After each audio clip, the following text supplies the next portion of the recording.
CP Mumbai police भरती 2026 महाराष्ट्रातर्फे आज CP मुंबईचा 19 फेब्रुवारीला मरोळ या ठिकाणी ग्राउंड झालं। ज्या पण विद्यार्थ्यांचा 19 फेब्रुवारीला मरोळ या ठिकाणी सीपी मुंबईचं ग्राउंड झालं त्यांच्या ग्राउंडचा अनुभव मी तुम्हाला आजच्या व्हिडिओच्या माध्यमातून सांगणार आहे। ग्राउंडच्या अंदरची प्रक्रिया कशा प्रकारे आहे, त्याचबरोबर 100 मीटरमध्ये मुलांना खूप कमी मार्क्स त्या ठिकाणी पडत आहे। 100 मीटरची जे विद्यार्थी मिळवणं त्या ठिकाणी 100 मीटरचं कसं काय त्या ठिकाणी नियोजन आहे, 100 मीटरसाठी कशा प्रकारे त्या ठिकाणी 100 मीटर घेतलं जात आहे।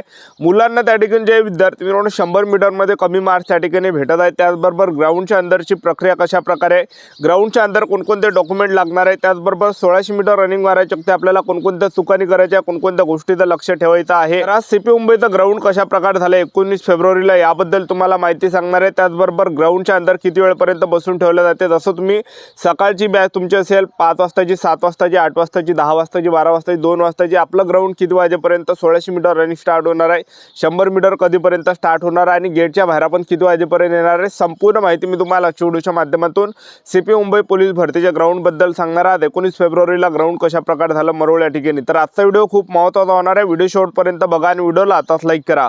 नमस्कार विद्यार्थी मित्रांनो, माझी नोकरी कॉर्नर यूट्यूब चॅनलवर मी गोपाल वानखडे तुमचं सर्वांचं सहर्ष स्वागत करतो।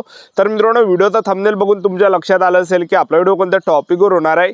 व्हिडिओ सुरू करण्याच्या आधी आपल्या यूट्यूब चॅनलला सबस्क्राइब करा, जेणेकरून प्रत्येक भरतीची अपडेट तुमच्यापर्यंत सर्वात आधी पोहोचेल। जास्त करून सीपी मुंबई पोलीस भरतीच्या रिलेटेड जास्त व्हिडिओ आपल्या चॅनलवर अपलोड करत असतो आणि 10वी 12वी पास भरतीच्या रिलेटेड जास्त व्हिडिओ आपल्या चॅनलवर अपलोड करत असतो। तर पहिली चूक आपल्याला कोणती करायची नाही, तर भरपूर विद्यार्थ्यांना डायरेक्ट घरी पाठवल्या जात आहे। जे विद्यार्थी एकदम लेट त्या ठिकाणी जात आहे, तर जो काही आपल्या हॉल तिकीटवर जो काही रिपोर्टिंग टाईम आहे त्याच्या 1-2 घंटे अगोदर गेले चालते, किंवा जो काही तुमचा रिपोर्टिंग टाईम आहे त्या टाईमावर गेले तर चालते, ठीक आहे। म्हणजे एकदम त्या ठिकाणी लेट जाऊ नका। जेवढे लेट जासान भरपूर विद्यार्थ्यांना घरी पाठवल्या जातात जे एकदम लेट या ठिकाणी येत आहे, लक्षात ठेवा, ठीक आहे। आता या ठिकाणी सकाळी तुम्ही गेले तर तुमचं ग्राउंड किती वाजेपर्यंत ते तुम्हाला सांगून देतो। तुम्ही सकाळी रांगेमध्ये 5 वाजता लागले, किंवा तुम्ही सकाळी 7 वाजता रांगेमध्ये लागले, किंवा 8 वाजता रांगेमध्ये लागले, किंवा 10 वाजेपर्यंत रांगेमध्ये लागले, तर तुमचं जे ग्राउंड आहे तर जे एकदम सकाळी 5 वाजता रांगेमध्ये लागले, जे सकाळी 5 ते 6 वाजता जेव्हा रांगेमध्ये लागणार आहे, तर आपलं जे ग्राउंड आहे 100 मीटर जे विद्यार्थी मिळवणं 9-10 वाजेपर्यंत त्या ठिकाणी होणार आहे। आणि बाकी ज्यांचा रिपोर्टिंग टाईम 8 वाजताचा आहे, 10 वाजताचा आहे, 12 वाजताचा आहे, अशा विद्यार्थ्यांचं जे 100 मीटर आणि 1600 मीटर रनिंग जे आहे हे 12-1 वाजताच्या दरम्यान त्या ठिकाणी होणार आहे। तुमचा जर समजा 2 वाजताचा रिपोर्टिंग टाईम आहे, तर आपला जो इव्हेंट आहे ह्या 2 वाजता आपला जो इव्हेंट आहे तर 4 वाजता पहिला इव्हेंट त्या ठिकाणी होणार आहे 100 मीटर आणि 1600 मीटर रनिंग, ठीक आहे। तर हे काही लक्षात आपलं आलं असेल। तर आता जे विद्यार्थी मिळवणं सेंटरवर जायचं असं ते तुम्हाला सांगून देतो। सर्वात पहिले CSTला येत आहे छत्रपती शिवाजी महाराज टर्मिनल, तिथून जे विद्यार्थी मिळवणं घाटकोपरला जायचं, घाटकोपरमध्ये गेल्यानंतर घाटकोपरमधून मेट्रो पकडा, मरोळ नाकामध्ये उतरायचं आणि तिथून जे विद्यार्थी मिळवणं जवळपास 1.5 किलोमीटर अंतरावर ते पोलीस मुख्यालय आहे, सेंटर आहे। तर पैदल गेले तर सर्वात बेस्ट आहे। ॲटोनं जर गेलं तर ॲटोन त्या ठिकाणी भरपूर लुबाडाचं काम आहे, म्हणजे 80 रुपये 150 रुपये अशा प्रकारे ॲटोवाले पैसे त्या ठिकाणी लुबाडते, लक्षात ठेवा। किंवा सिटी बसनं तुम्ही जाऊ शकता, सिटी बस तिथून 10 रुपये तुम्हाला भेटून जाणार आहे, ठीक आहे।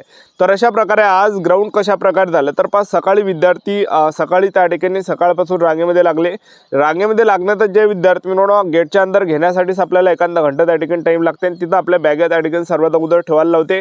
बॅगा ठेवल्यानंतर वरतं 2 डॉक्युमेंट ठेवायचे, आधार कार्ड आणि हॉल तिकीट, ओरिजिनल आधार कार्ड, ओरिजिनल हॉल तिकीट आणि 2 फोटो, पासपोर्ट फोटो, बस। बाकी कोणते डॉक्युमेंट आपल्याला न्यायचे नाही, फक्त एवढे डॉक्युमेंट सोबत द्या, बाकी सर्व डॉक्युमेंट बॅगीमध्ये ठेवायचे आहे। हे झाल्यानंतर विद्यार्थ्यांना त्या ठिकाणी आपल्या बॅगीचा त्या ठिकाणी नंबर दिला जाते, तो आपल्याला शेवटपर्यंत ठेवायचा आहे, तेव्हा आपल्याला बॅग भेटणार आहे, ठीक आहे।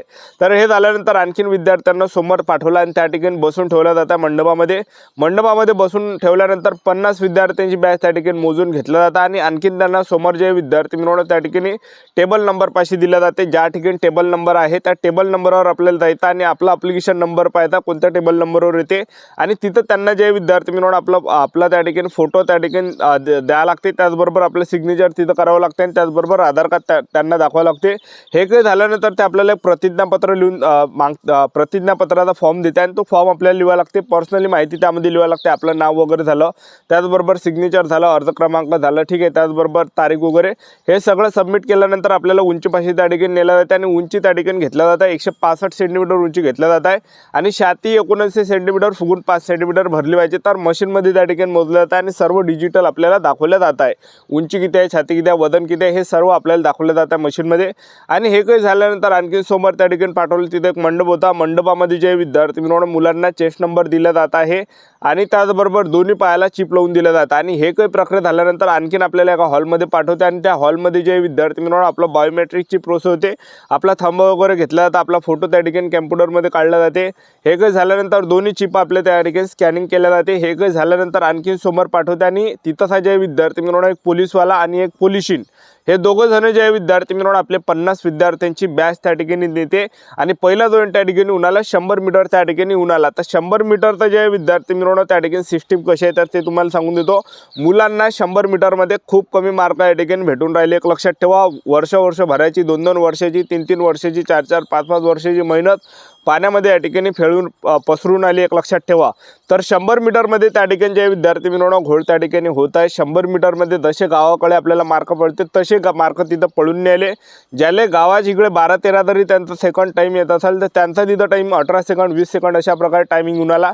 म्हणजे टायमिंग जास्त त्या ठिकाणी विद्यार्थ्यांचा 100 मीटर होऊन राहिला. तर 100 मीटरची जी सिस्टीम आहे तर कसं आहे, तर पहिले जे विद्यार्थी मित्रांनो तो बटन दाबून देते, आपला टायमिंग स्टार्ट होऊन जाते आणि त्यानंतर शिट्टी वाजवते, त्यानंतर आपल्याला पळायला लागते. अशी सिस्टम त्या ठिकाणी 100 मीटरची. आणि 100 मीटरमध्ये फक्त एकच सेन्सर आहे, ते सुद्धा एकदम एंडिंगले आहे. जे 100 मीटरचं जे एंडिंग पॉईंट आहे तिथंच फक्त सेन्सर आहे, बाकी स्टार्टिंग पॉईंटला सेन्सर नाही आहे. तर स्टार्टिंगचं जे पॉईंट आहे, जेव्हा आपण बाकीच्या जिल्ह्यामध्ये तुम्ही पाहिलं असेल, बाकीच्या जिल्ह्यामध्ये पोलीस भरती झालो आहे, दोन्ही ठिकाणी सेन्सर आहे.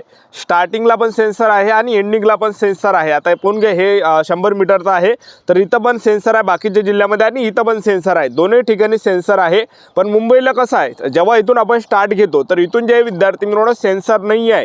इथून कसं आहे, त्यांच्या हातामध्ये बटन दाबणं, बटन दाबली त्यांना टायमिंग चालू होऊन जाते आणि शिट्टी वाजवते, असंच आपल्याला पळवते इथून. ठीक आहे. त्यानंतर आपण एंडिंगला गेल्यानंतर इथं सेन्सर आहे. ठीक आहे. तर अशा प्रकारे इथली सिस्टीम आहे सीपी मुंबईची. तर अशा प्रकारे विद्यार्थ्यांना त्या ठिकाणी खूप कमी मार्क्स पळून राहिले. एक लक्षात ठेवा, 100 मीटरमध्ये खूप कमी मार्क त्या ठिकाणी, म्हणजे एवढे कमी मार्क त्या ठिकाणी पडत आहे, मुलं त्या ठिकाणी डिमोटिवेट होत आहे. एक लक्षात ठेवा. ठीक आहे. खूप कमी मार्क 100 मीटरमध्ये पडत आहे. 100 मीटर झाल्यानंतर लगेच जे विद्यार्थी मित्रांनो 5 मिनिटांना त्या ठिकाणी 1600 मीटर रनिंग स्टार्ट होत आहे. 1600 मीटर रनिंगला 50 पोरं ते सोडून राहिले. ट्रॅक जे विद्यार्थी मित्रांनो मातीचा आहे, आपल्याला बिना शूजचं धावायचं की बूट घालून धावायचं तुम्हाला सांगून देतो, बूट घालून धावा, कारण की ओबडतोबड ग्राउंड आहे, कडक धडक ग्राउंड आहे. बिना शूजचं त्या ठिकाणी धावू नका, म्हणजे बूट घालूनच त्या ठिकाणी धावा, तेवढं तुमच्यासाठी चांगलं असणार आहे. तेवढं काही आपल्याला इंजरी वगैरे होणार नाही. एक लक्षात ठेवा. ठीक आहे. तर आपल्याला 1600 मीटर रनिंग बुटानं मारायचे आणि 1600 मीटर रनिंग मारायच्या वेळेस आपल्याला चूक कोणती नाही करायची. जो 400 मीटरचा जो ट्रॅक आहे तर त्याच्या एकदम काठानं धावा, एकदम काठानं धावा. जेवढं तुम्ही बाहेरून धावता तेवढं जास्त टायमिंग होणार आहे, तेवढं कमी मार्क्स आपल्याला भेटणार आहे. जेवढं तुम्ही काठानं धावसान 400 मीटरच्या तर तेवढं अंतर कमी होणार आहे, तेवढे जास्त मार्क तुम्हाला त्या ठिकाणी पडणार आहे. तर हा काही फायदा होणार आहे. 1600 मीटर रनिंग चांगल्या पद्धतीने त्या ठिकाणी होत आहे. 1600 मीटरमध्ये काहीही त्या ठिकाणी अडचण नाही आहे, चांगल्या पद्धतीने 1600 मीटरमध्ये होत आहे. 1600 मीटर रनिंग झाल्यानंतर जे विद्यार्थी मित्रांनो त्या ठिकाणी जे गोळा फेकला नेला जात आहे, तर गोळा फेकला जवळपास 5-5, 6-6 घंटे सुद्धा बसून ठेवला जात आहे. एक लक्षात ठेवा, आपला बॅचचा नंबर येण्यासाठीच आपल्याला 3 घंटे बसावं लागते.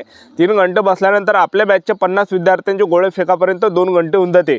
आणि हे झाल्यानंतर गोळे फेकणं झाल्यानंतर आणखीन सुद्धा आपल्याला 1-2 घंटे त्या ठिकाणी बसून ठेवला जाते आपलं सिग्नेचर घेण्यासाठी. आपली सिग्नेचर झालं 1600 मीटर रनिंग 100 मीटरवर आपल्याला मार्क त्या ठिकाणी दाखवले जातात. तर अशा प्रकारे ग्राउंडच्या अंदरची प्रक्रिया आपल्या यूट्यूब चॅनल सबस्क्राईब करून ठेवा. व्हिडिओ अपडेट देत राहणार. आजच्यासाठी थांबतो. व्हिडिओ नेक्स्ट व्हिडिओमध्ये. जय हिंद.